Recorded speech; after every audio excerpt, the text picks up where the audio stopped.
Hi, I'm Saida Garrett, co-writer of Michael Jackson's Man in the Mirror, and you're listening to Rainbow Country with Mr. Mark Tara.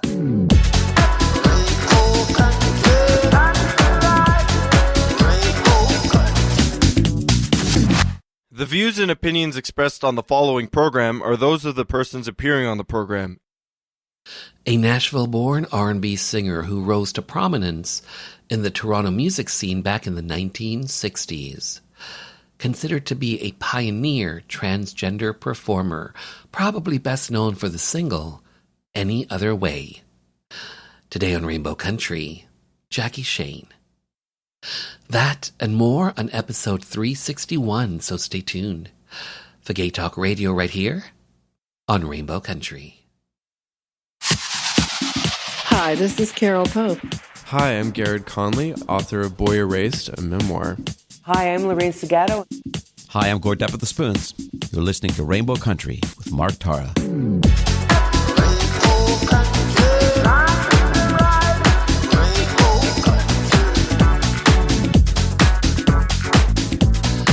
Well, hello and welcome to a brand new journey through Rainbow Country. As I like to call it, a little gay radio show working to give voice to the LGBT community and beyond. And as always, I am your tour guide through Rainbow Country. I'm producer and host, Mark Tara.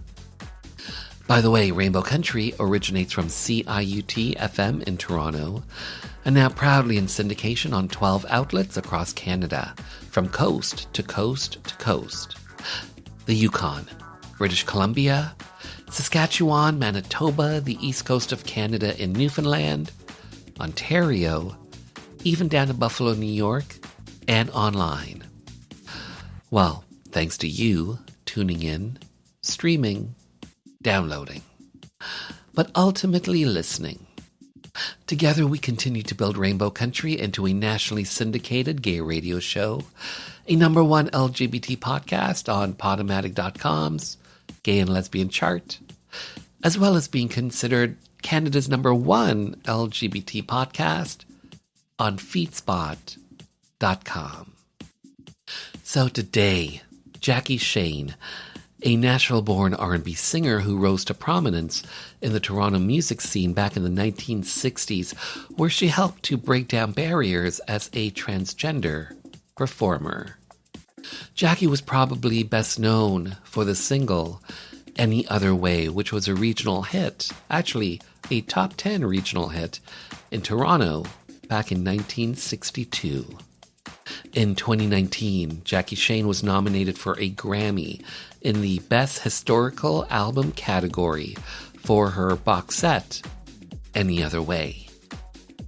On February 21st, 2019, Jackie Shane passed away at the age of 78. On Friday, June 23rd, 2023, Heritage Toronto unveiled a new plaque honoring Jackie Shane.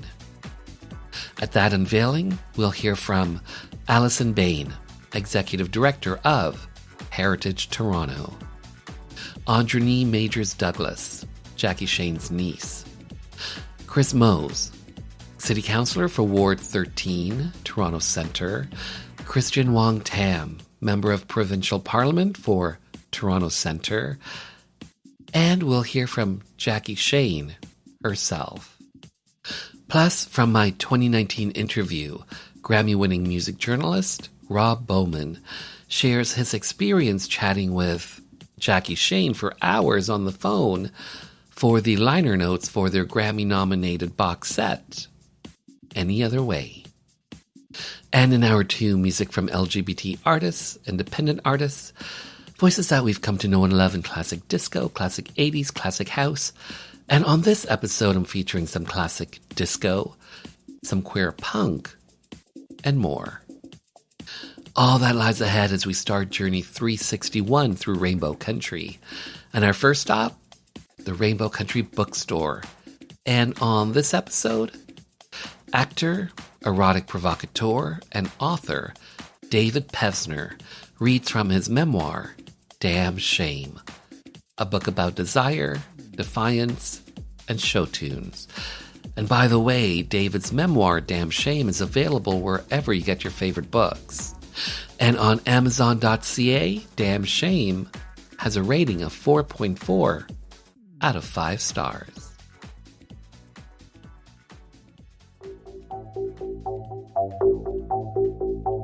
We had drinks in his room a few more times, and each time I loosened up enough, first to let him kiss me, I think I passed out for a second, then to make out, eventually with tongues, but he knew I wasn't ready to push things forward. Though I was insane with desire whenever our lips touched, I would resist his advances when it got too involved. What I put him through. Jesus. After a week after my first 7-7 encounter with Stan, after I got particularly plowed by the alcohol, not him, we took a walk into Shenley Park. It was a frozen evening, and we were both bundled up in winter coats, sweaters, shirts, hats, scarves, layer upon layer. It was too cold for anyone to be out, but we found a spot to sit away from the wind. And as we talked, we inched closer and closer until our bodies were hugging, entwined, a mass of woolly layers and horny boys. I felt his hand start to wander, and I sat, a bundle of tension, as he worked that hand in an almost comical journey through that mass, first unzipping my coat, just enough to get his hand on my thick cable knit sweater, which he lifted up so that he could get through to the button-down shirt, undoing 3 buttons to get through to the t-shirt underneath, which he gently tugged out of my pants, and the shock of his cold hand touching my naked flesh made me shake with a need I didn't even know I had. And I kept taking in little short bursts of air as if I was on a funhouse ride that I couldn't get off if I tried. None of my skin was exposed to the elements. I was still buried in warm layers against the cold dryness of the evening, and he just kept burrowing deeper and deeper and lower, and I thought I was going to die, just die, as he began finagling open my belt so that he could undo the clasp of my pants to get to the zipper, lowering it with care, pushing away the sides of the open fly, gently rubbing his palm up and down the bulge of my hanes until he pulled down the waistband and let his index finger barely graze the tip of my rock-hard cock. And the instant he made contact, boom, my body exploded from within, and I shot and shot and shot and shot and shot, and he held me close. And I whimpered and cried and felt his hand pull away, slowly retracting back through the maze so that he could wrap his arms around me and just let me be in the ecstasy, emotion of the moment. When the storm passed, we barely said a word as I hitched up my pants and got myself presentable. And he took my hand, and we walked back to our respective dorms in total silence. When I got back to my room, I looked for any signs that it had happened, but I could find no dried jizz, nothing from what felt like gallons of cum shooting out of me on any of the layers of clothing. It was the immaculate ejaculation. In 1984, when Vanessa Williams' Penthouse photos were published and she got stripped of the Miss America crown, I was all up in arms, furious. I heard she was giving a press conference at the Sheraton Center Hotel in Midtown Manhattan, and I had to be there. I don't remember her denying, decrying, or apologizing for the posing she had done. The photos were pretty explicit. She wasn't having intercourse, but she was naked with another woman and, horrors, giving and receiving tongue in places society frowned upon with someone of the same sex. In making sure my memory served me correctly, I Googled the whole situation, and it turns out she was quoted as saying she regretted doing it, that young people do stupid things. However, she also said she had not committed an act of, quote, moral turpitude. So at least she didn't back away and say it was disgusting and awful, and she did not apologize. She said if the pageant wanted to take away her crown, which they did, so be it. She focused more on the legality of posting photos when she was promised they would never get out. She handled it well, and I believe the fact that she addressed everything head on without apology is why she continues to have a successful career, and this did not ruin her. Today, it seems that whenever a celebrity has nude pics leaked on the internet, it's a huge deal, gigantic, an incredible violation of privacy, a travesty, a crime, an emotional nightmare. I contend that, though it may be exciting for the viewer to see a celebrity in the all-together or copulating, maybe for the subject of the photos, it ain't such a big deal. Once it's out there, why are they so concerned that America, the world, is watching them naked, hard, having sex, whatever? My take is the Vanessa Williams rule. Own it. Don't apologize. Do not say the words, "I'm sorry." Say, "Yep, that's me. I look pretty good, don't I?" And if you own it, I believe they cannot come for you. My friend Steve, who worked in high-profile public relations for years, says the cardinal rule in his business is always take control of your own story. Prime advice. It's when you cower and apologize and put yourself on their level of screwed-up morality that you get in trouble. And as I earlier noted, that screwed-up morality was coming at us fast and furious, and I was done with it. I was hitting bars, bathhouses, and sex clubs, and even with the beard I was wearing, I was getting to fuck around with the kind of guys I so desired when I was skinny and no one paid attention to me. That book of lust was getting a real workout. Name after name entered and recorded for history in that book. Robbie, Lance, Jamal, and Vince. Boy, was he high maintenance. William, Jerry, Sam, and Mick. Rocky, Douglas, Dick. Oh, Dick. He wasn't Richard. He was Dick. That thing was big and really thick. He schlepped out what he had in store. It hung 6 inches from the floor. Erect? Think of a baseball bat. And then imagine 3 times that. We spent our nights together trying hard to make it fit. After our 3rd date, I couldn't walk, I couldn't sit. And then misfortune ran amok, a horrifying moment, a catastrophe, the final straw. He thrust and oops, he broke my jaw. Larry, Barry, Gary, Dave, all his pubic hair he'd shave. Isai, Juan, and 2 Jose's. That was in my Latin phase. Jordan, Colin, Dirk, and Hunts. Sue, I had to try it once. Famous movie heartthrob. Who? Sorry, but I can't tell you. But the year he won his Golden Globe, I met him backstage in his robe. He shook my hand without disguise. The terry cloth began to rise. He licked his lips. The next thing, boom, I'm on the couch in his dressing room. He became my bottom boy, and I was his top gun. It was risky, just impossible, but really lots of fun. I signed a contract to agree to confidentiality. I say his name, I go to jail, but I swear it's not an old cocktail. From the Book of Lust. Relax, those last 2 stanzas are a fantasy. Don't go sicken the lawyers on me. When did gay pride become just pride? I can answer that for you, and I can answer what the big turnaround was, and it's a very simple thing. Corporatism is when gay pride became pride. As soon as we got corporate sponsors, as soon as we had the approval of the corporations around us, oh my God, the beer company's going to sponsor it and they're going to give us a float, and look at the telephone company's going to do something and someone else is going to do something. But drop the gay. Yeah, drop the gay and include everyone. And I always thought, why should we include everyone? This is a gay pride celebration. It is for people who are in a sexual minority. We had something that was for us to make people recognize who we are and to acknowledge that we actually existed. Award-winning playwright and author Brad Fraser reflects on some important gay history. The time frame, the 1990s.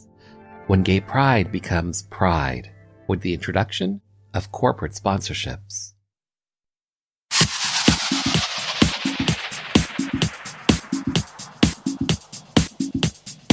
Hi, everybody. This is Gino Vanelli. You're listening to Rainbow Country with Mark Tara.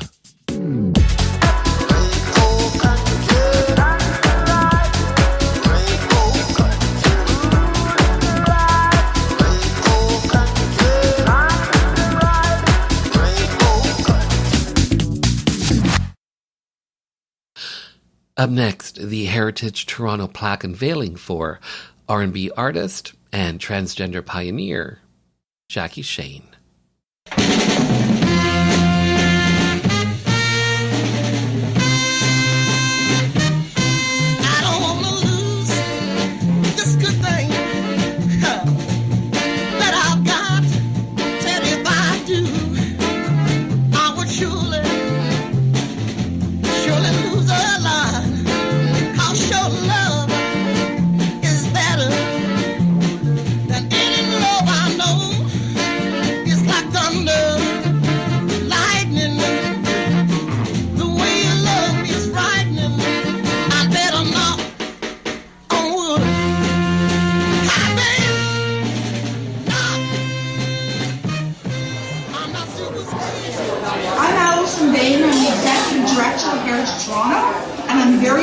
Welcome you all to this morning's plaque unveiling for the legendary artist Jackie Shane. I want to acknowledge the land we're gathered on is the traditional territory of many nations, including the Mississaugas of the Credit, the Anishinaabe, the Chippewa, the Haudenosaunee, and the Wendat peoples, and is now home to many diverse First Nations, Inuit, and Métis people. We acknowledge that Toronto is covered by Treaty 13 with the Mississaugas of the Credit. We're delighted that so many people are here today during Pride Month to celebrate Jackie Shane. And so many people in this room deserve all of our gratitude and respect for making this happen, in particular Amanda Burt and Craig Mailman from Banner Films.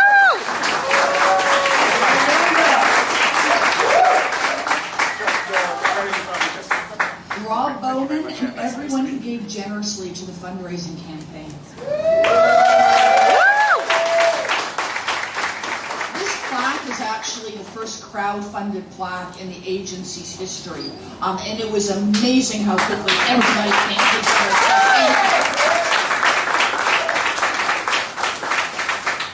to We're also really pleased that members of Jackie's family are here in Toronto for the first time.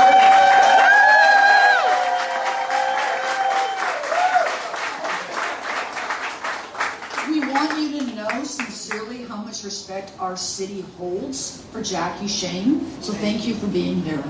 Yes. Heritage Toronto is a charity and an agency of the City of Toronto that builds a better city by bringing people together to explore Toronto's shared past and people's lived experiences. When Amanda Burt from Banner Films called our Plaques program, which is in its 54th year, about this plaque, we pounced on the opportunity to commemorate such an extraordinary individual.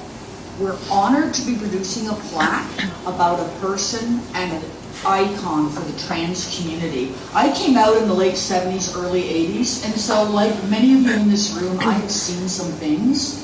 And even though we have to keep in mind our past and learn from our elders, and we have to honor all of our difficult experiences, it's also really important to celebrate what is good and positive, and to celebrate people who were loved and admired and contributed so much to our history.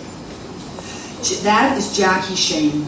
She spent about a decade in Toronto. She electrified nightclubs across the downtown, and it was right here in this building that she recorded Jackie Shane live in 1967. I want to give...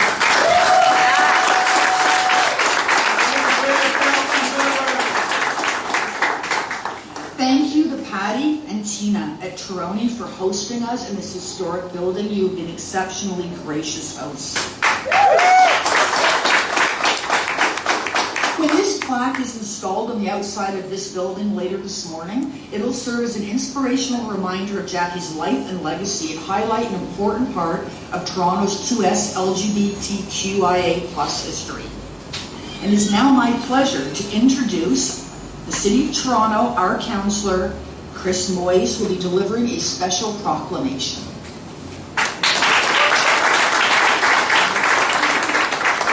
Thank you and good morning everyone. Happy Pride. I'm just going to say, I'm actually going to read the proclamation because it says all that needs to be said. So today is Jackie Shane Day in the City of Toronto, June 23rd, 2023.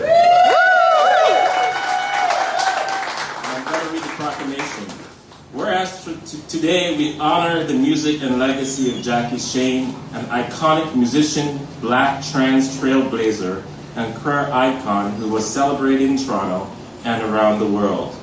Jackie was born in Nashville, Tennessee, becoming involved in the local R&B and soul scene and performing alongside groundbreaking acts like the Impressions, Jackie Wilson, and Etta James. One of her musical influences was her friend Bill Richard. Racism motivated Jackie to leave her home and travel north to settle in Toronto. Jackie soon grew to love her adopted home and its diverse and welcoming population. She became the fixture on the Toronto music scene in the 1960s, captivating audiences with her unique vocals and stunning stagecraft. Jackie recorded a live album at the Sapphire Tavern and performed at Massey Hall, the Brass Rail, the Hawk's Nest, and the Concord Tavern, among other venues. A key early influence on what would become known as the Toronto Sound. She had a number 2 hit on the Chum Singles chart with Any Other Way. Jackie retired from performing in 1971 and was out of the public eye for many years. A renewed interest in Jackie's career led to her receiving a Grammy nomination in 2019. Since her death in 2019, Jackie has received widespread recognition for her role as a prominent trans performer. At a time when queer artists were not widely accepted. Here in Toronto, Jackie Shane is also commemorated on the Yonge Street Music Mural, alongside other iconic musicians who shaped our city's music legacy. Today, we celebrate Jackie's legacy and contributions to our city. A Heritage Toronto plaque honoring her accomplishments will be unveiled today at Richmond and Victoria Street, the former site of the Sapphire Tavern where Jackie often performed. Now, therefore, I, on behalf of Deputy Mayor Jennifer McKelvey, on behalf of Toronto City Council, I hereby proclaim June 23rd, 2023 as Jackie Shane Day in the City of Toronto.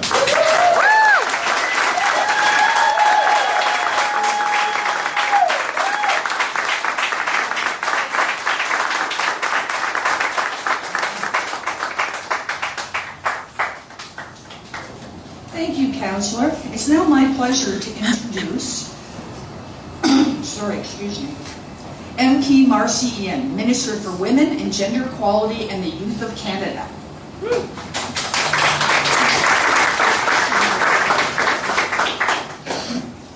Hi, friends.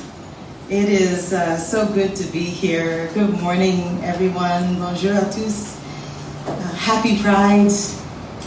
Before I begin, I wanted to take a moment to acknowledge that we're on the land of the Mississaugas, of the Credit, the Anishinaabe, the Chippewa, the Haudenosaunee, and the Wendat peoples. I was panicking a little bit because I wasn't sure that the house would rise on time in Ottawa. And it did, and I was able to be here. I was saying to Chris, and hi Kristen, I'm so grateful that I made it. And so honored to be part of this beautiful plaque unveiling. We're here today to honor the trailblazer, Jackie Shane, and we shouldn't use that word in vain. Jackie was a true pioneer for the transgender community. She helped solidify and diversify the Toronto sound that Chris mentioned, and she was someone who made the incredibly brave decision to show the world exactly who she was in a time when the world didn't even have the right words to describe her presence. In everything that Jackie did, she was a leader. And the greatest leaders lead and they stand through turbulent times because they know, and they always know, that it's not about them. It's about service. It's about others. It's about who comes next. It's about what kind of world do we want. It's about inclusivity. Right now, We are still seeing the hate and hostility towards the 2S LGBTQI plus community right now. Jackie knew a thing or two about this, and she stood. And she was loud. But what Jackie's story reminds us is that trans Canadians have always been here. They have always moved the needle forward, and their existence and contributions will never, ever be erased. Ever.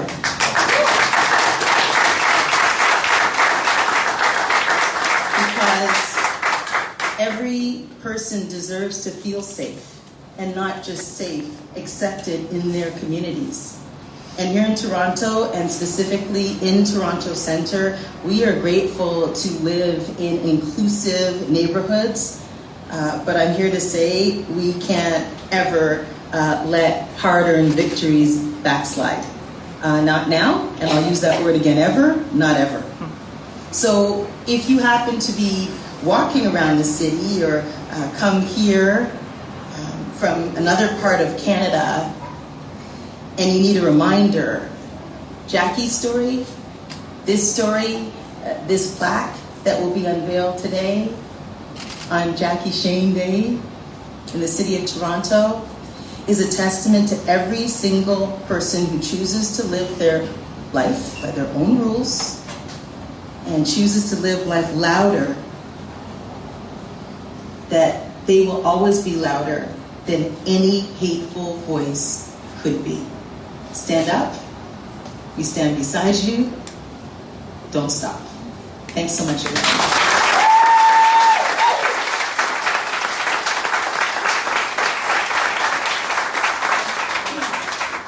Thank you, Minister. We'd now like to welcome our MP, Christian Wong Tam.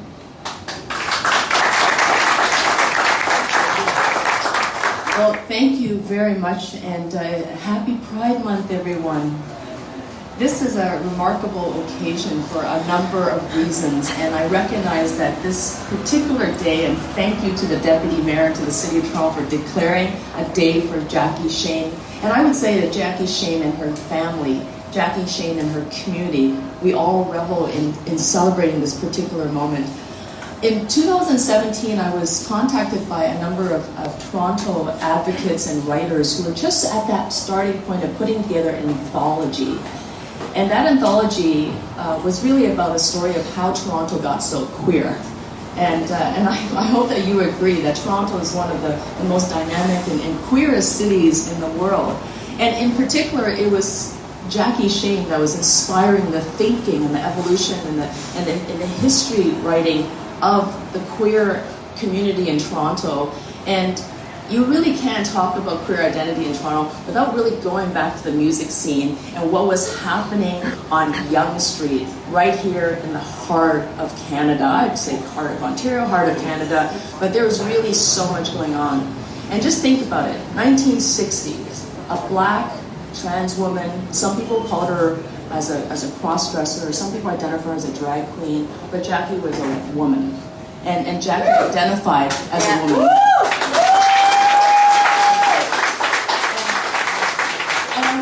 I just want to have all of us reflect on how difficult it would have been for her to take the stage and be front and center in singing the songs with the lyrics changed to reflect her true feelings, her values, and for everyone in those packed nightclubs, because it was packed, because the scene in Toronto was rocking, and they adored her, and they loved her. And I would like to think of Jackie Shane in that way, especially as the way Minister Ian is describing. Marcy's good. Marcy's good. Yeah, Marcy is good. How right now the queer community, the trans community in particular, is under attack across Canada and the world. So thank you, Minister, for your remarks. We definitely need to stand up and be resolved in our fight on how we actually stay visible, but also never let those hard-fought victories slide back. I want to recognize that my leader, the leader of my party, is here, Marit Stiles. Thank you for always being an incredible champion and ally to the community. I know that I wouldn't be here today without your love and support, and I just want to recognize that we all need people to love and support us. So I want to be able to reflect on just one quick thing. As a queer, non-binary person who's taken a seat in the House of the Ontario Legislature, those buildings were not set up for us. They really aren't. Those institutions don't really open their arms to welcome us. But there we are, and there we stand, and there we take up space. Jackie did that for our community, and her history is Canadian history. Thank you to Heritage Toronto, to the extraordinary board, the staff, the volunteers for doing the work that you do, because this city is rapidly changing. You see the change everywhere. And then every now and then, there's a moment of reflection where we get to stop and take a look at what seems like a simple gesture, a plaque. But that plaque is telling Toronto's story. So thank you, Heritage Toronto, for all you do in bringing our stories to life.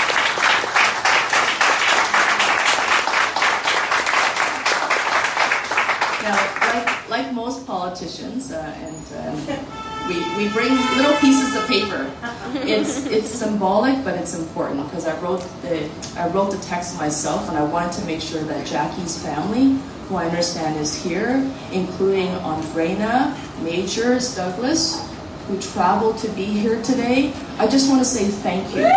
Thank you for giving us this remarkable gift of human beings.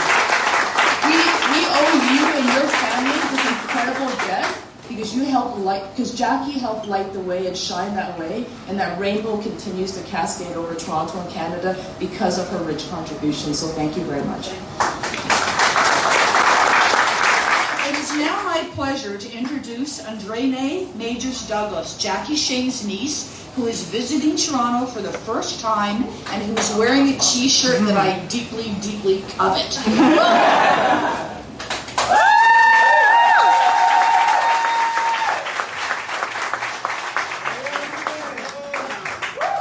Good morning, everyone. I'm trying to hold back the tears, but Amanda, this is just overwhelming. I'm Andrena. I'm the oldest of Jackie's living heirs. And I learned about my aunt at death, which is really sad to me. We lived up the street from each other for 40 years, and I never knew she was my aunt. All I want to say is that my aunt wasn't trying to be a man.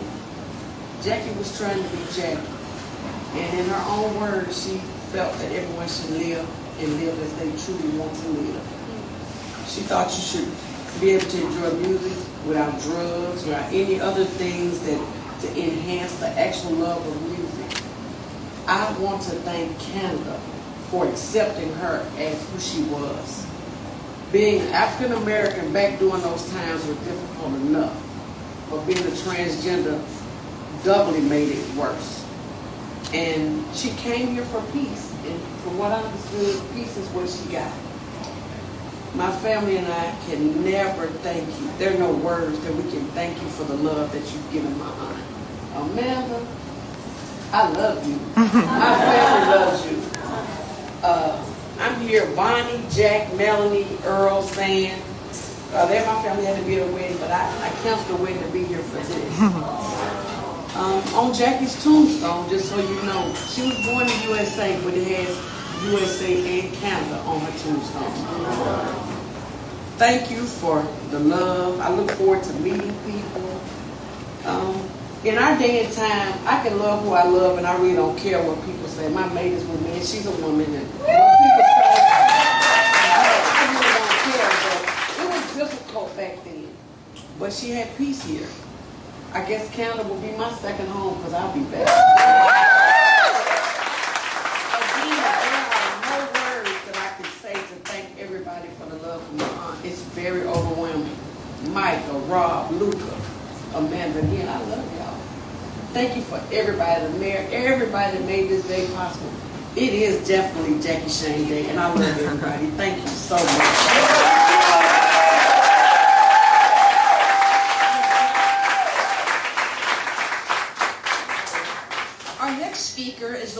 actually made all of this happen. Amanda Burt from Banger Films, who co-produced the forthcoming Jackie Shane documentary with the National Film Board of Canada and who applied for this plaque. Amanda.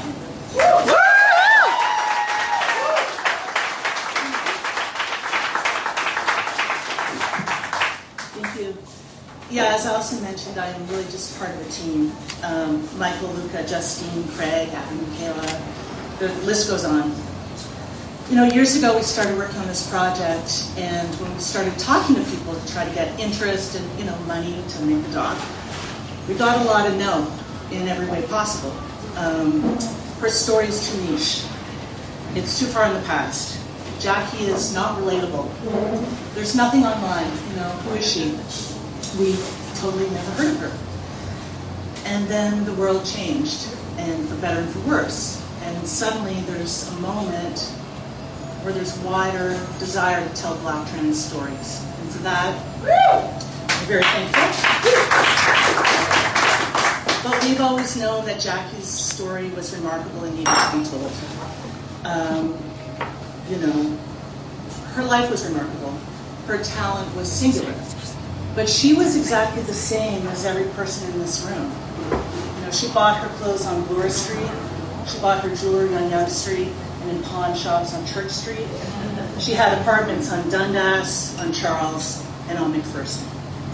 She lived and loved in the same neighborhoods you do. So why did we have Jackie for all those years when she was out of the public eye?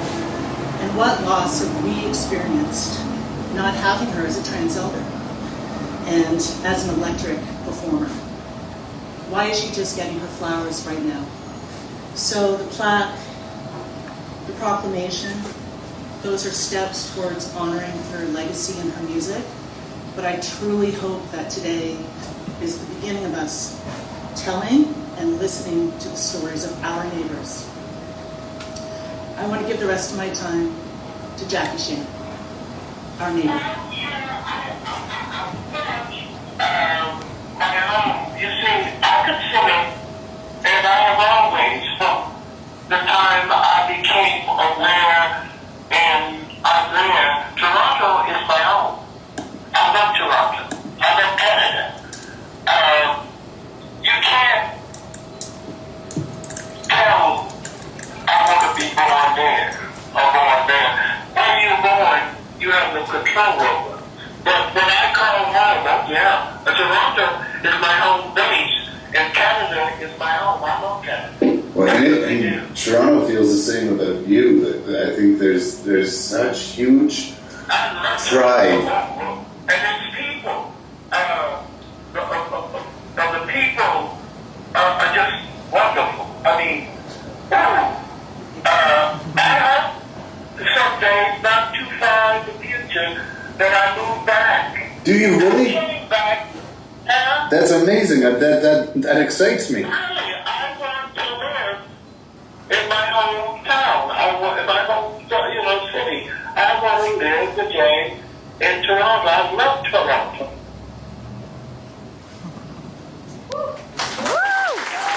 By the way, if you are in the Toronto area, check out the Heritage Toronto plaque honoring Jackie Shane at the former site of the Sapphire Tavern, located at Richmond and Victoria Street in downtown Toronto.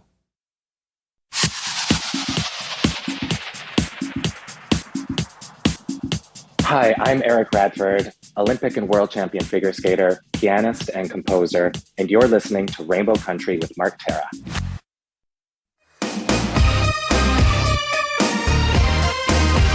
This is Bernard Fraser of Canadian synth-pop band Church of Trees, and if you're in the Ottawa area on Friday, July 28th, come hang with us at Bar Robo for a kick-ass night of electro-fueled pop. Doors open at 8 p.m. Tickets at eventbrite.ca. And Toronto folks will be at the legendary El Macombo on Saturday, September 16th, opening for our pals Slave to the Square Wave. Come join us, bring your friends, it's gonna be a hell of a party. Tickets at elmacombo.com.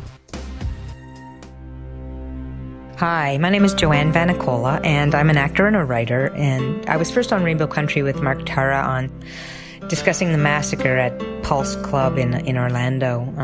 I realized how important it was for our community to have a radio station, specifically for our issues, to talk about people in the LGBTQ community and to provide an outlet for our stories, to discuss our politics, culture, and give voice to the issues that matter to us. And of course our artists and the things that we do globally and talk about culture. And without people like Mark Tara providing a space for this with a radio show like this, then we wouldn't have that voice. So support, tune in. Thank you.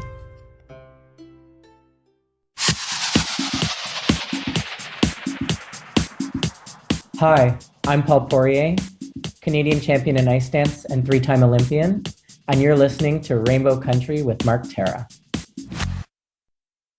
Up next, from my 2019 interview, Grammy-winning music journalist Rob Bowman talks about his time with Jackie Shane. You were most recently nominated for a Grammy in 2018, 2019 for the Jackie Shane project? Yes. Any Other Way? Yeah, that's right. What was that like for you? You know what? She recently passed away. She passed away 9 days after the Grammys. Mm-hmm. And it breaks my heart. Jackie and I became quite close. And in fact, I'd called her right after we lost at the pre-ceremony before it would be on TV. So she had, I was first to tell her that. And that was on a Sunday, I believe. On Tuesday, I tried calling her and she didn't answer. Jackie always answers. Jackie doesn't go out. She goes out once a month or went out once a month for shopping and banking. But basically, Jackie didn't go anywhere. She always answered her phone. No answer Tuesday. No answer Tuesday night. No answer Wednesday. I started getting really worried. I called a mutual friend in Nashville, one of the very, very few people who she allowed to see her and enter her house. And Lorenzo, I said, have you talked to Jackie? And he goes, no, but I was going to call her today. And I said, I'm really worried, blah, blah, blah.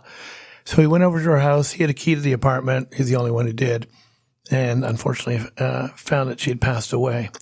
The project itself was a dream come true for me. I started writing about music when I was 15. I got my first gig writing for magazines. Mm. That was in 1971, November. Jackie left the city in December. Now, I had her records. I knew about Jackie. I knew how great she was. And Jackie, back in the 60s, was,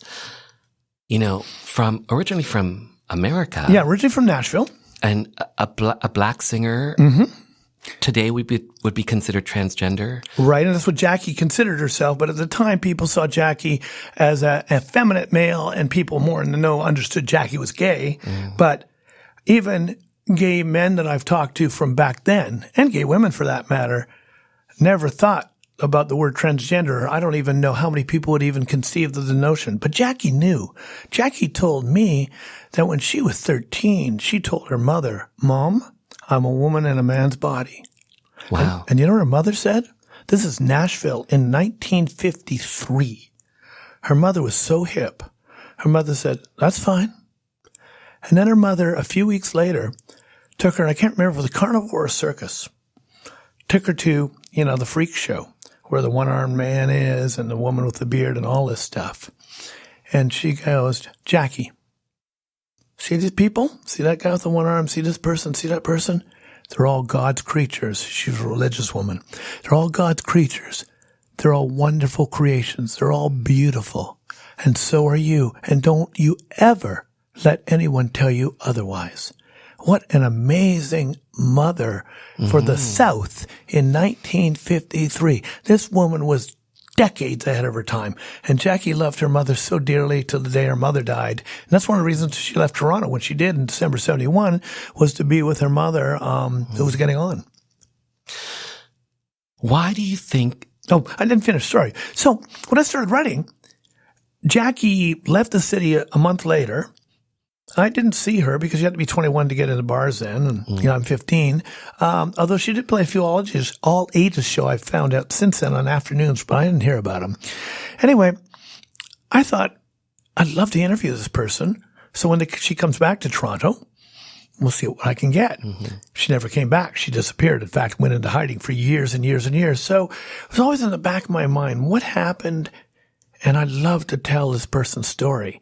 And when I got a call, which was in 2016 in the fall or 2017, I think 2016, from a numeral record saying they had actually signed Jackie Shane and we're going to be reissuing all of her material. Would I like to interview her and do the notes? I'm like, are you kidding me? I've been thinking about this since I was a kid. And it's a long story about how everything got put together. But Jackie and I bonded over gospel music. She loves black gospel and I have encyclopedic knowledge of it. And we eventually became exceedingly good friends. She talked to me for hours and hours and hours. Why do you think she pulled away from Toronto, the music scene? I mean, she moved back home for her mom, but why do you think she pulled away from the music? You know, Jackie, there's a couple things that went on. Jackie was treated really well in Toronto. She always said that, you know, you can't pick where you're born, but you can pick where you think is home. And Toronto, for her, she always thought of as home. She was treated better here than anywhere else in her life. She lived for a while in Montreal, Boston, grew up in Nashville, moved to LA where her mother was, and ended up back in Nashville. Toronto was it for her. So it was never about leaving Toronto. But she was working with a guy named Frank Motley.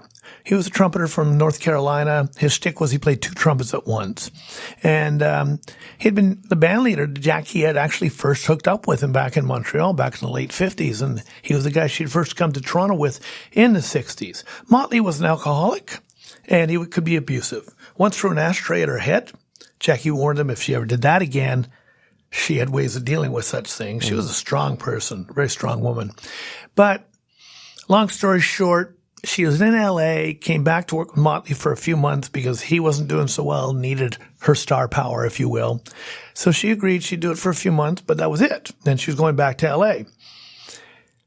When it came to the end of what she saw as her tenure, he was refusing to pay her what he owed her as a way of trying to keep her here, keep her working for him, in effect.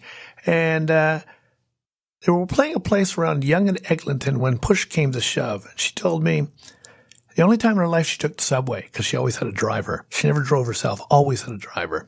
She took the subway back to her apartment, which was around Girard and Yonge, and she went in to get her gun. She was going to go back and deal with Frank.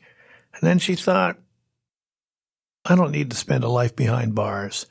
So she got her lover and decided, we're leaving, we're going to L.A., she had enough of the bullshit of the music industry, not getting paid, people like Motley holding things over her. And I think when she left, I don't think she knew it was the end. I don't think she knew she was never going to perform again, but she certainly wanted to get away from Motley and wanted to leave behind the music industry for a while. And the more she stayed in LA with her mother, the more she realize she didn't need this and didn't want to deal with it anymore. And that was that. It became this mystery until 2016. Yeah. Amazing. It's an incredible story, and she was an amazing person. I'm glad she lived to see the Grammy nomination, but there's a lot of plans. There's plans to do a book. There's plans to do movies.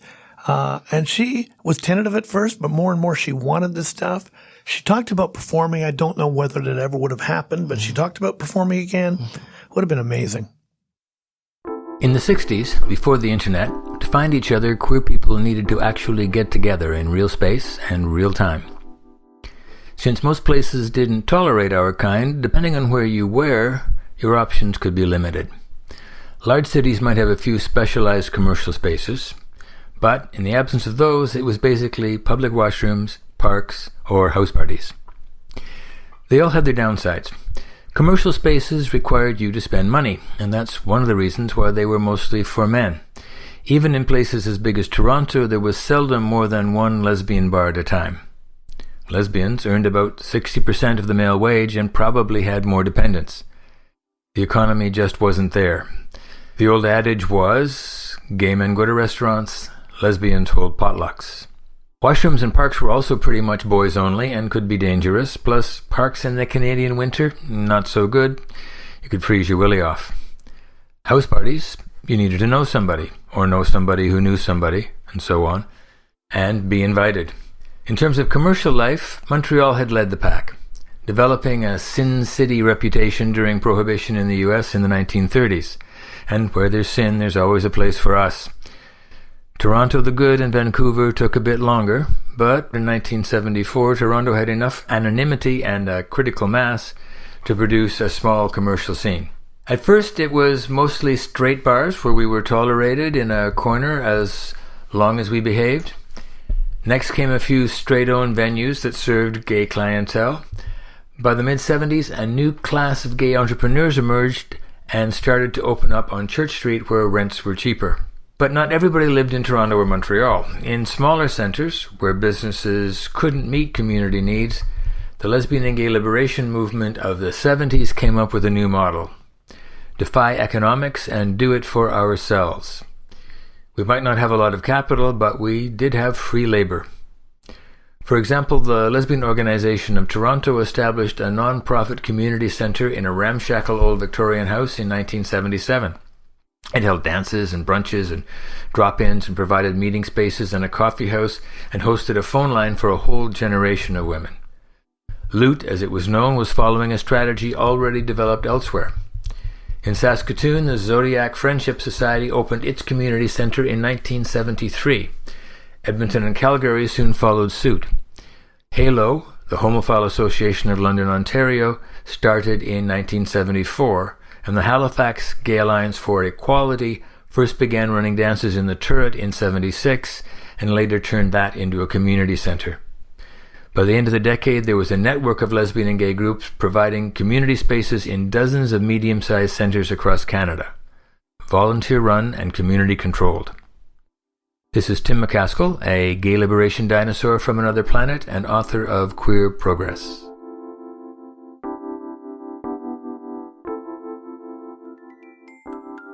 Magnus Hirschfeld made the modern homosexual. He co-founded the world's first gay rights group, the Scientific Humanitarian Committee, in Berlin in 1897. But what is far more important is that he and his colleagues came up with an enormously influential concept of what same-sex desire was, what it meant, and how it fit into the wider world. If you think homosexuality is an inborn quality that cannot be changed and has a biological root, but is not an illness, and if you think gay people are a sexual minority who are born that way, and who deserve legal protections just as racial minorities do, you owe those ideas to Hirschfeld and a handful of others. He was among the first to articulate that conceptual model of what it means to be gay in print in 1896. We just heard professor, author, and historian of queer and trans politics, Lori Marhofer, reading from Racism and the Making of Gay Rights, a sexologist, his student, and the Empire of Queer Love, their powerful new gay history book, about the man who made the modern homosexual, a German physician and sexologist who died at the age of 67 in 1935. Magnus Hirschfeld.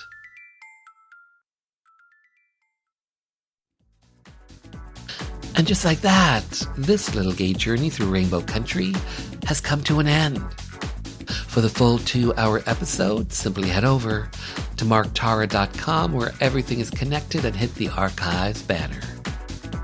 To keep up to date with the show, check out the socials at Mark Tara. The podcast is available on all major platforms. And finally, I want to take this time to thank you for taking your time to be with me. Remember, despite all the craziness in the world these days, know this, that we are living in days of making dreams come true. So believe in yourself, and the world will believe in you.